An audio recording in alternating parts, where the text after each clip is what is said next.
had to play that song. I feel so amazing. I just feel so good. Welcome to the Fitness Couch. My name is Rain. I am Rain Hudson. Let me give you my last name. I am the creator and the founder of this amazing platform called the Fitness Couch. Now, what is the Fitness Couch? Some of you might be new. The Fitness Couch is a platform that I started to introduce people to you that you are looking at, you're following on social media, and they're like they have these incredible bodies and they can do these incredible things, and it just looks like, oh my God, like they're Superwoman or Superman, right? And they are. However, there's a story behind that. There's a reason, there's a journey. And I created this platform to take you on this journey. So each of my guests are coming in and they're telling their stories of how they got started, what were their ups and downs, and just how fitness just saved their lives and how fitness just makes them feel so good. So that's when the Fitness Couch started and how it started. So what I want to do is every time I have the Fitness Couch, I came up with this idea outside running, is I want to give quotes, thoughts for the day, okay? So the first one will be, remember to never skip that part. Remember, never skip that part. And what that part is, you have this dream, you have this vision of maybe getting your credit together, your body together, to have a great relationship, to pursue this amazing career, right? And you're on the journey, you're doing it, and you're giving it your all. And then you get to a part where it becomes very, very heavy and very thick and very dark. And you say to yourself, wait a minute, what's going on here? Like, things are not going my way. Maybe I should give up. Maybe this is not for me. I'm hearing things, things are not going my way. What's going on? And that's the part where you do a couple of things. A, whatever you believe in, you start praying, you start meditating, you start finding it within. And then after that, you hustle. You hustle even harder. And then after that, you ask for help. And it's okay to ask for help. It is fine to ask for help. Every human being on this earth needs someone. We all need each other.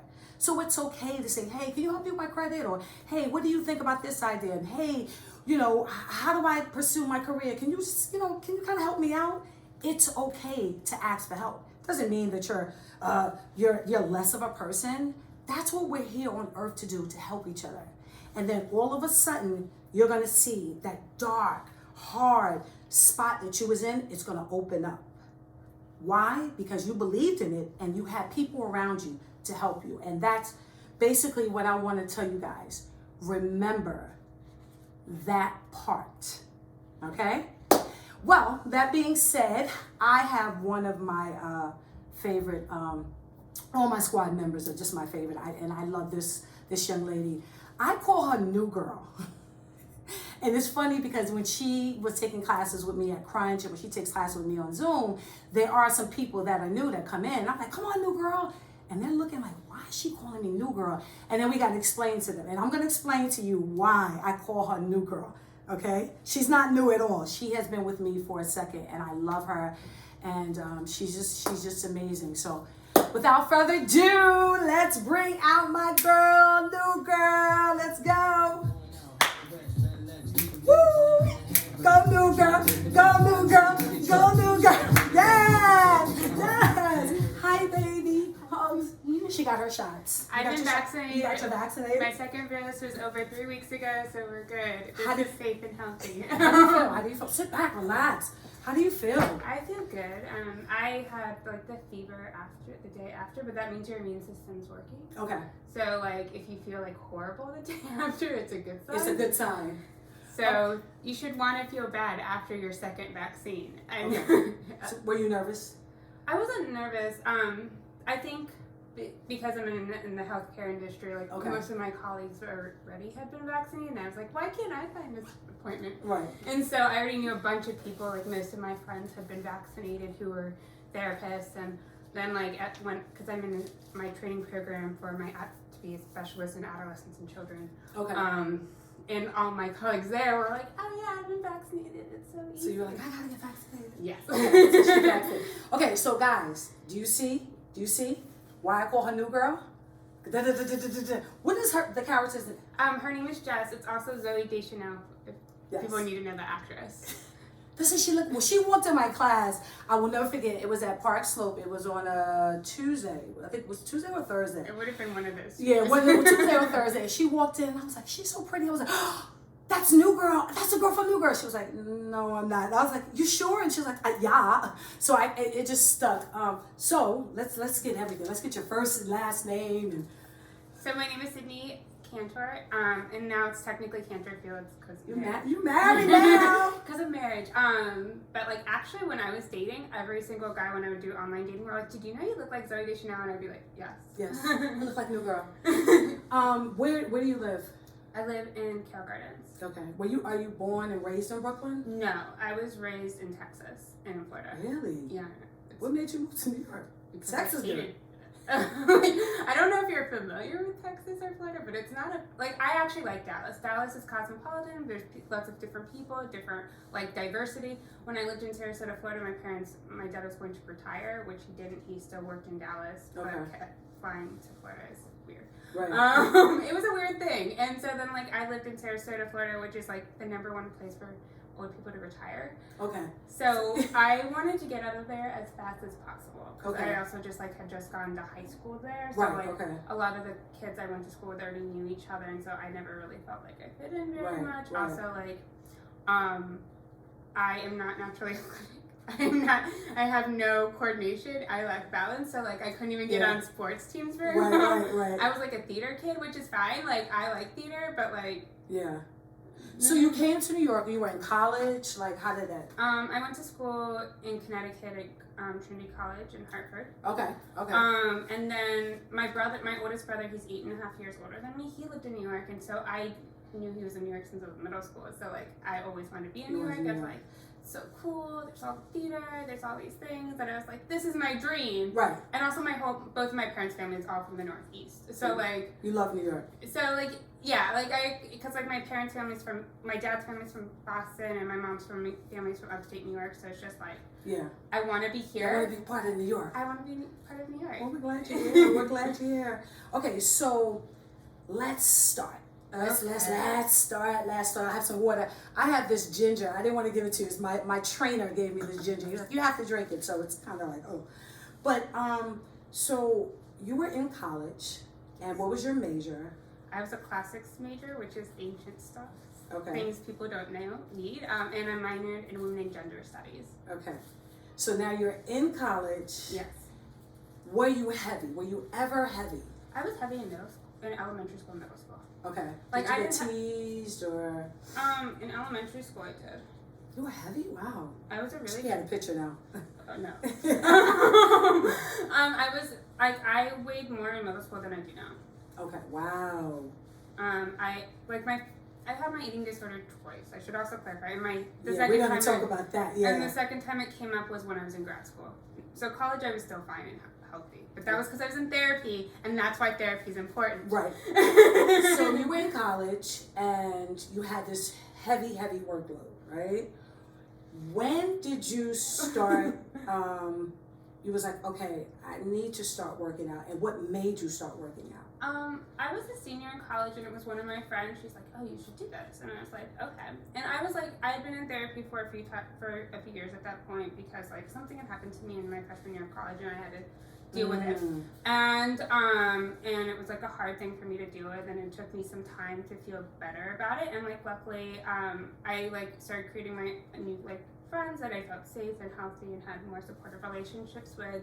And then my senior year, I had a girlfriend who was a little bit younger. She's this tall, thin, model looking girl. And she was, and I just felt wow, this because thinking of middle school and high school me, because I was not a cool kid ever. I was just this model looking girl is wants to be my friend, and she's oh, you should come work out with me. And so I worked out with her, and she wasn't really intense or anything. She's we just did elliptical for a little bit. And I was oh, I can do the elliptical. Right. And then she's and then we do 10 sit-ups, and I'm I can do 10 sit-ups. And I was this is all she does. that's all she has to do. But that's, I mean, that's luckily her fortunate body type.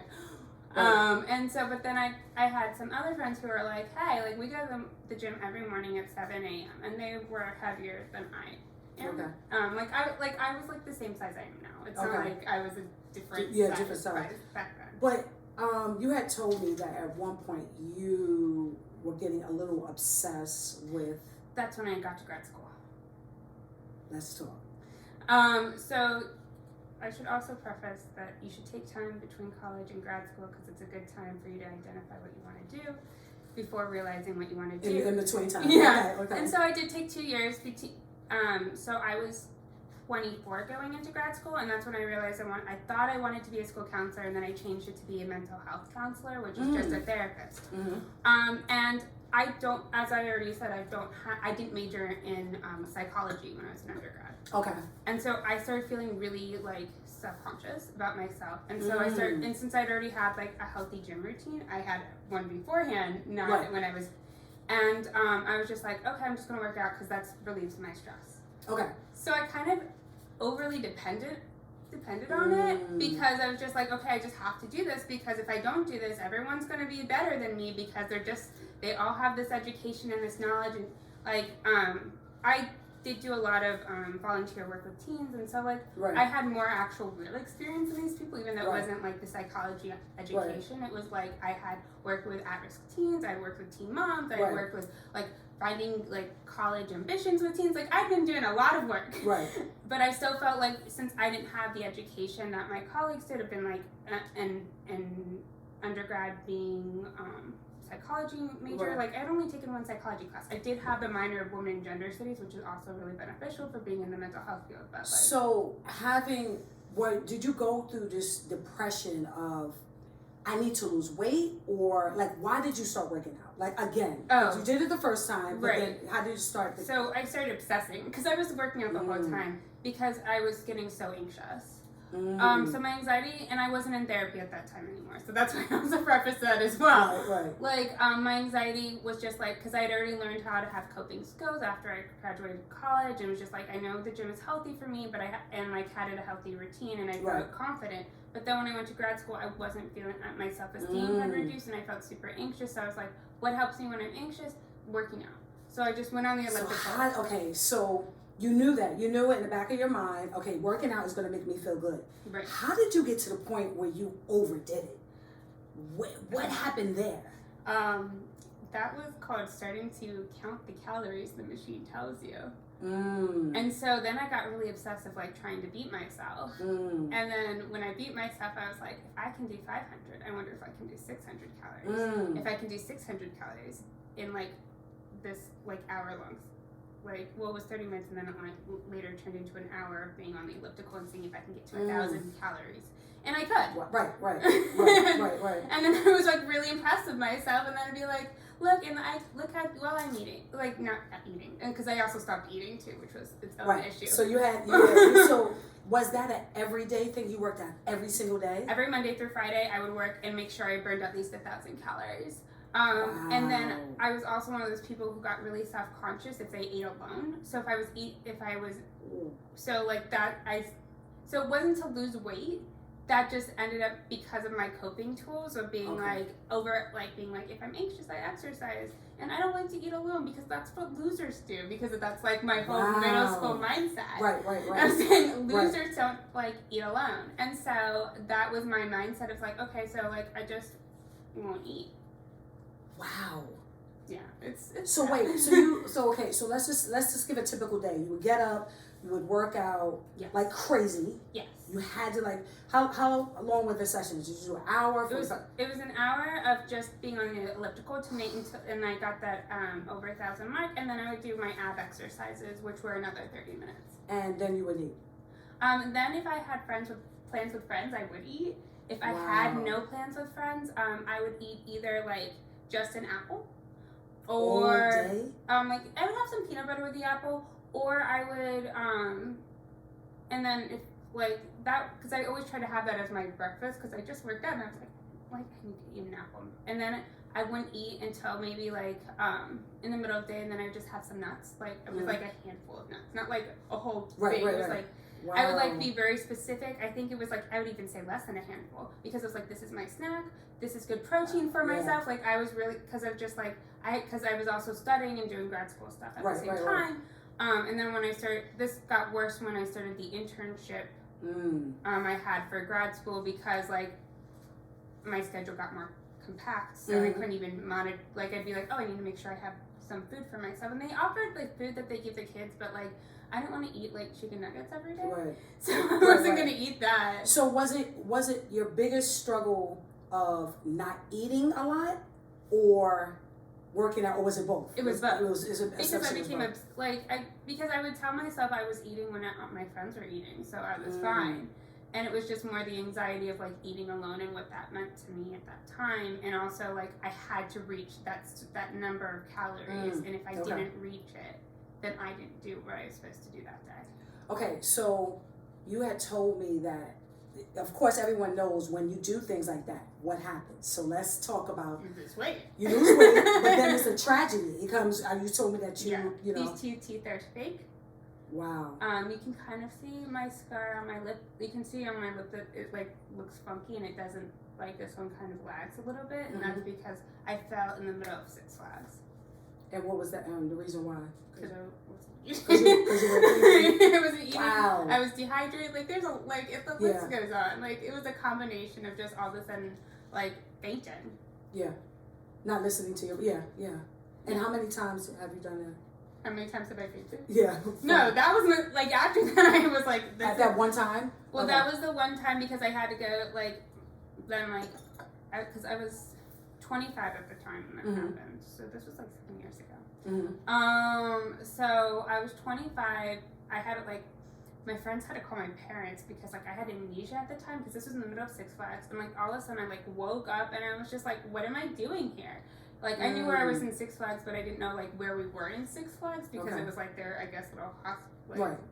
The little emergency room. Yeah. And then my friend was like, oh my God, you just you had fainted, and I was like, what's going on? She's like, you didn't remember me, and I was kind of like, I don't remember any of this. Right. And I was like, I just feel like I just woke up, and she was just like, she's like, I've been trying to call your parents. Your parents yelled at me, and I'm like, yeah, that's who they are. Right. And then I got in touch with my brother because my brother is 2 years older, also lived in New York at that time. Okay, right. So he came. So I got in touch with him, and I was like, hey, because I went to Columbia grad school, so not to brag, but also I told my brother hey, the bus, because this was a grad school Six Flags trip, and I think it was through. It doesn't matter, but I think it was through their engineering program because my friend was dating a guy from the engineering. She's like, I don't want to go by myself, but you go with me, so it's not just a bunch of engineers, whatever. So it was her boyfriend trying to figure out it was hey, the bus is waiting for us. I'll get on the bus, and will you meet me when I get off the bus when I get home? And he's like, yeah, that's no problem. And then he went with me, and we went to the hospital, and they're just like, this is what's going on. They're yeah. So did anybody know? Through your journey of that, did anybody know what you were doing, or you kind of kept?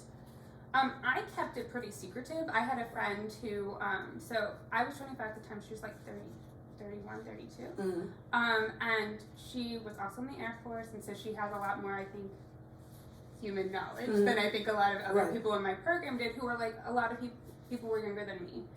And I was on that older side for just not going to grad school right away. And so she would every once in a while be like, you're not eating enough.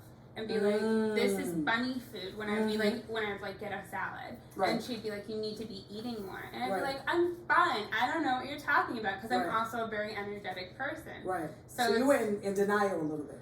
Yeah, because I thought I was coping. I didn't think I was because it wasn't purposeful. Right. And it didn't, I had a moment where before the incident happened that I was I think something's going on. Okay. Was when I was I went shopping and nothing in my size fit me.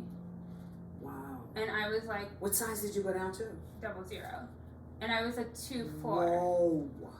And I'm a 2'4" normally and a 6 in pants because that's right. I have a small upper body and I have really big large thighs because I work a lot on my legs a lot. That's what a board does, and it's great. And damn, a double zero. Yeah, and and I would have people come up to me like who I hadn't seen in a while. They're like, "Wow, you look really thin," and I'd be like, "You're just exaggerating. Like my legs." And that's how my reaction, Wow. but like nobody would say anything except this one friend of mine, and then like she'd always kind of push it, and she'd be like, "You're not eating enough," and then she once had so in therapy grad school you have to do therapy on each other. Not all programs do this, but mine did, and so I had I started talking about food, and when I was a client, and like I was able to like. My colleague who didn't know me very well, and so she didn't know like when I had mentioned food and then turned it to something else. So she didn't catch that. Versus my friend was also in that class with me, and she's like, "These are all the questions I would have asked you." Wow. And I was just like, "You're overreacting. I'm fine. I'll go eat with you right now." And that's what I said to her, and she's just like, "No, you're not fine." Yeah, you're not fine. Okay, so speeding up, you graduated, and then you decided you wanted to join the gym. Yeah, so I graduated in 2015, and I was like, I want to move to Park Slope because I like Brooklyn. I had lived in Williamsburg before I went to grad school, and I wasn't a big fan of like being in the city. I like Brooklyn. So I'm a Brooklyn person. Brooklyn girl. Brooklyn. And so I moved to Park Slope, and then I was like, oh, I need to find a gym because if I don't work out, I'll probably kill myself. Right. And I'm like, and also when you're applying for jobs, you're like anxious, and you're like, I need to do something with my days. So I got one of those trial things where like, you have 3 days, and you can see if you like it. And then I went to, and I was like, what's this tabor class? So this is like 7 years ago, and I was like, what is this tabor class? Wow, 7 years? Okay, so I want to go back real quick. So you graduated college. I was going to say, so you graduated grad school. And, okay, so now you had this disorder, right? Quote, unquote. Well, I had it since I was 16. Right. So what was it that made you say, okay, I passed out, I'm not eating. What was the point in your life when you said, I'm going to join the gym, but I'm not going to go bananas like I did before? I think... This is gonna sound awful, but I had the guy I was dating at the time, he was a nice guy, and I want to clarify that, but I think he also was very aggressive of like, you're being really, like when it happened, he was like, I had to go back to therapy, and so I did. Because that was the obvious thing I had to do. Go back to therapy. I know, I'm like giving a lot of props to myself here. Right. Everyone should see a therapist. And then my boyfriend at the time, like, he would get mad at me if I did have a second fainting spell, but it wasn't serious, and he had caught me, and it was just like, he's like, why are you doing this stupid shit still? And I'm like, it's not me doing stupid shit, like, this was me, like, I just didn't eat yet today, and I feel weird because we were visiting his family, I'm like, and I felt weird, like, asking somebody for food when I don't know people. And so he kind of helped you.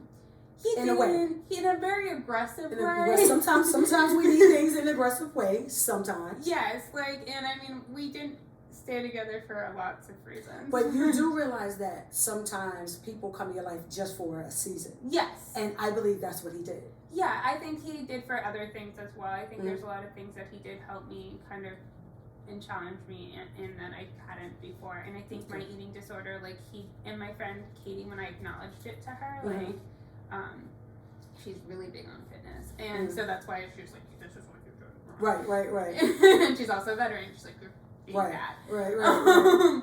And I think like also she helping me, and I had a lot of friends when they were seeing me eating, they're like, oh, I'm so happy you're eating now. I'm like, why didn't you guys say anything? Right. See, friends, And I was just like, why didn't anybody say anything to me that I wasn't eating? And like, it kind of made me kind of mad, even though like every once in a while I'd have friends like tell me like, oh, like you look really thin and stuff like that. That's not saying something. Yeah. I don't know if that's a compliment or not. Yeah. Well, I'm glad that person, came in your life, and he might have been aggressive with it, but he kind of helped you out. So now you're like, okay, I'm going to the gym, and I'm gonna do it the safe way. I'm not gonna. What a lot of times people go to the gym and they go straight to the machines. What made you go to the class instead of the machines, or did you do that first? Well, I was trying out Crunch, so because they have the elliptical. Right, well, Crunch is known for classes though. Yeah, like, I mean, I was trying out a bunch of gyms. And I'm like, if I'm going to go to a gym, I want to try out their classes, like, or else it's just any gym. Yeah. If I'm going to be picking a gym, I want to pick it based off classes. Yeah, I'm like that too. Some people would like to go to the gym, like, oh, I don't care, I can go to, these gyms and not do. I'm a class person. I like to be, And so you walked into Bora. I walked into Bora because, because I was always a machine person, and this is the first time but it's like, I feel like when you have a trial period, you're like, what? Yeah, I should try everything. And so I walked into Bora because I was like, oh, this looks fun. And I was telling my friends, like, yeah, this is what I'm going to do. And they're like, okay, whatever, Cydni. Yeah. And then I was like, this is great, because there was nothing about, like, body image. It was all about strength, and it was all about our power. And there's so much about the community as a whole, and everybody kind of celebrating each other. Like, when we do the thing at the end and we look at each other. Yeah. It's like there's so much of this, like, we're doing this together. Yeah, yeah. And I think I needed that to feel like I am part of that community, because it goes back to my other issue of, like, I don't like to eat alone because I feel like I'm a loser. And so then this kind of helped me feel like... With the community. Okay, so now we're on Zoom. So it's a little different. How are you liking...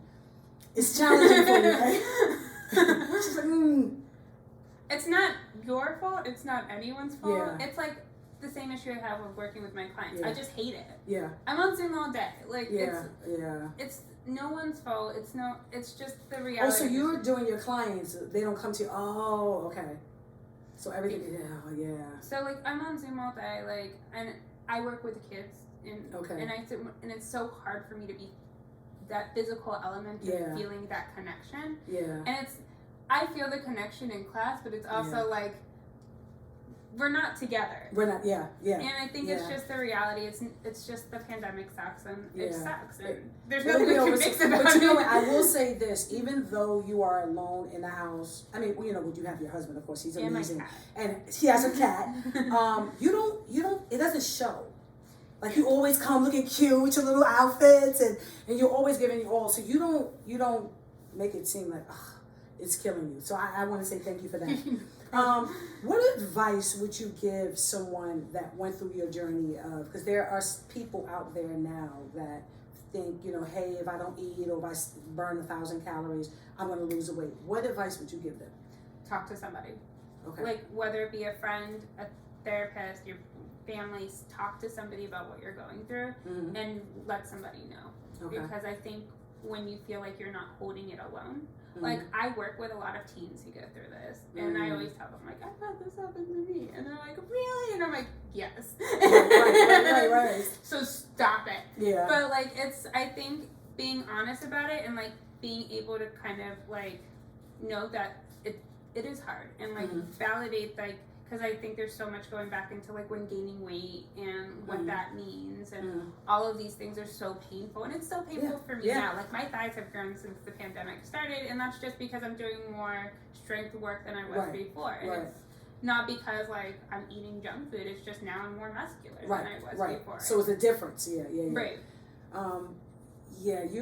When you told me your story, because remember we talked about this before the pandemic, and you told me your story, and I was like, I gotta have you. I gotta have you on the couch, because there are a lot of people that come to the gym and you don't know their stories. You know what I mean? You don't know that it took them a minute to get there, and then they dealt with this, or they're still dealing with it. So I just want to say thank you for sharing your story. I don't want to give kudos because her husband is amazing. He's a supporter, but I also want to, your girlfriend and your ex for pointing it out. Yeah. Like, hey, this is the issue. Yeah, because my parents weren't. Which is fine. My parents are good people. They are. My parents. That I love my parents a lot, and I think also eating disorders tend to be genetic. And not to give away my mom's own history, but like she was a pageant kid. So like when I was in high school, she was the one who identified it because she knew what I was doing. Yeah. She's like, how do you lose? Like, because I went from a size 8 to 10 to a size 0 in 2 or 3 months when I was 16. Ooh. So my mom like picked that up pretty quickly. Okay. Yeah. But that wasn't exercise. I was purging a different way. But I was still restricting and purging. I tend to do both. Which I don't recommend, and I think it's worse. Okay. Right, yeah. You shouldn't do either. Yeah. And I think, like, I know other people, and I know when I've tried to talk to parents, sometimes they don't understand it, and they're like, well, they're just trying to be careful about their bodies. And I think sometimes, and I think especially when you're a teenager and you're like, well, everyone's doing it. Yeah, it's true. Everyone is doing it. And it's this idea that this is not what your body wants to do, though. Okay. And like I have several girlfriends, and I work with clients who are adults who like have recovered from eating disorders, and it's always like your body might not look the same that it did then, and like because we idealize those parts of those times of our lives. And then like one of my best friends, like she'll tell me like she was cat call girl. If you guys remember that when that girl walked down all the streets of New York City, that's one of my best friends. But and so like and she's a gorgeous girl, and like she's gained weight because she had a baby. That's what happens. Right. And things happen. So were you one of those, really quick, were you one of those people that did not eat, or when you ate, you did something else behind it? I did both. I didn't eat, and then like when I was in high school, because I didn't throw up when I was in grad school. That's why I didn't realize what I was doing. But it was still purging because of the over-exercising. I would eat like a power bar to show my parents I ate, but it would be so minimal, and then I wouldn't eat my lunch. And then, but I would throw up the power bar that I ate for breakfast to show my parents I ate. And then at night, I would, if I drank water, try to throw up like anything else I would also eat if I had anything else in my stomach. And then for dinner, I would have like a frozen Gatorade because it took a lot of arm strength to get it out. Yeah. So I thought I was like working out while I was eating it, and then I threw it out. And so like, it was just, I'm so proud of you. I'm so proud of you because you came from this, to me, that's like a dark spot. And you came out of that, and like, you're amazing now. To share your story and to work out and dance, because, you know, a lot of people go through things, and you look amazing, and they're like, oh, she looks good. She just works out. I'm like, no, there was a journey. There was a reason for that. Yeah. I think so. And I also think about how I looked when I was a little kid, and I think I have a lot of negative feelings. I hate looking at pictures of me from middle school. Like, if I was a chubby 10-year-old, I can at least deal with it. When I look at my pictures from being in the school volleyball team, also they never played me in my volleyball team because I couldn't coordinate it, and so it also made me feel worse. Oh, so it was a no. So there's a lot of things, and I think it's kind of how do we have a relationship with these things, because there's so much about the eating disorder for me that I know connected to other parts of my life. Wow. You guys, you hearing this? And that's why therapy is important. Yes. So she's a therapist. She's a therapist, and and we're gonna link her to it. I just want to thank you so much. You know, like I said, we've been talking about this for a while, and so many people need to hear it. You know, wow. I love you. Thank you. I love you, new girl. Okay, you ready for the questions? Sure. What's your favorite color? Purple and yellow. Ooh, purple and yellow. Ow. It's like a yellow flowers. Yes. Ah! If you look at my wedding photos, there's sunflowers and there's lavender. Love sunflowers. What's your favorite junk food? Junk food. I Talking like about ice junk food. Amir, pass me. Guess what new girl came in with? Amir already has it. Hi, Amir. Hello. Cookies. Go ahead. Don't I tell made the them. Yes. I made them because I bake with my nephew every Friday. Oh. And through FaceTime. But. So your favorite junk food is what? Ice cream. What kind? Oh my gosh, so when I was a healthier person, before this was pre-grad school, this is when I had left my job and I had a month left of my lease in New York City. I did 31 days, 31 ice creams, and I went to every single ice cream place in New York City in the month of July and had a different ice cream, and I rated them all. And so it's hard for me to kind of say what's my favorite flavor. Okay. Because depending on the place, it's so different. Ample. I've never heard that. I love it. It depends on what it is. What is your favorite? Do you drink alcohol? What's your favorite alcoholic beverage? I drink alcohol, but I'm not a big drinker. But Wine. I would say actually margaritas. Or Bloody Mary is also in the morning. Sometimes I'll specifically want to just go for brunches, so I'm a Bloody Mary. A Bloody Mary. You don't know what a Bloody Mary. What's your favorite type of music to work out? I'm a very big Britney fan. Are you? You're a pop girl. And I never play pop. I'm sorry. No, Okay. I know that. Yeah, though. yeah. It's like the one time you're like, oh, the music wasn't good. I'm like, I like J-Lo. It was my response back to you. Yeah, you did. Okay. Yeah, I got to play some pop for you. Brittany and I have the same birthday, except she's 7 years older than me. Okay, I got to play some Brittany. weird... I like Brittany. Yeah, she's had a hard time, and there's the Free Britney movement, so like yes, I do my like first Britney. CD when I was a kid. Oh. So like I have a lot of so pop. What's your favorite time of the year? I don't know. I like summer because I feel like it's a vacation time, but my birthday is in December, so I feel like there's also a lot of holidays in December. So December. I like December, and then I like summer. So you just like living. Would you rather live in the sea or the sky? That's a good question. I think I'd rather live in the sea because I like sea creatures. And Amira, yes. Yeah. I like sea creatures a lot. I don't like birds. Yeah. We're sea people too. Do you like the daytime or nighttime? Daytime. Yeah, me too. I'm if it could be daytime, I love the daytime. Yeah. I love it. What is your favorite superhero? And it could be, cartoon hero, or it could be just someone. Yeah.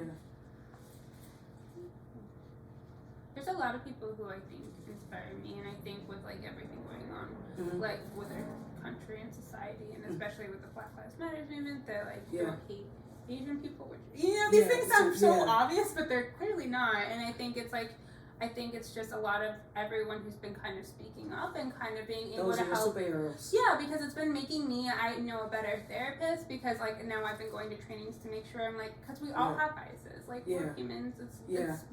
It's unfortunately we're trained into it, and I think it's really made me go really think about and have these conversations with my clients. I do have primarily a lot of white clients, and we do have the conversations. And then I have and then when my clients bring up race, they know, who aren't white feel comfortable knowing that I can have that conversation, because I think these are the people who are really making our world better. So everyone who's speaking out right now is kind of your superhero. Okay. Yeah.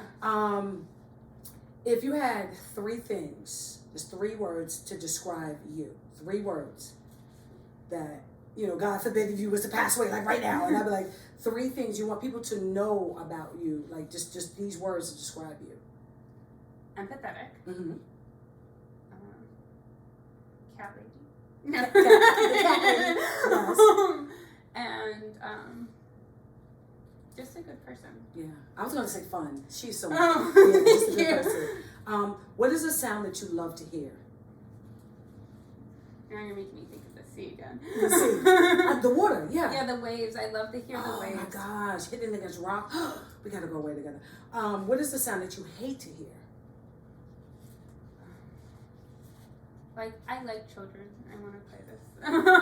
But when I hear them, like, babies scream, it's just, it's hard. It's hard. It's hard to die, yeah. And then the last one, what is your favorite curse word? I don't swear very much. You don't? She said swear. She's such a good girl. I sometimes say fuck. It's like when I'm driving, and I don't drive in New York City because, like... It's crazy. Frightening. But when I would drive at home and with all the old people, and I'd be like, what the fuck is wrong with you? And just be... I love it. That's my favorite word too. So this is good. Okay, so everyone comes here and has to sign the wall, and they have to the date. So I would like you to sign that. And while she's doing that, I just want to say, guys, thank you so much for just tuning in. Remember when I said, don't forget that moment. Don't forget that point where you have to go through something.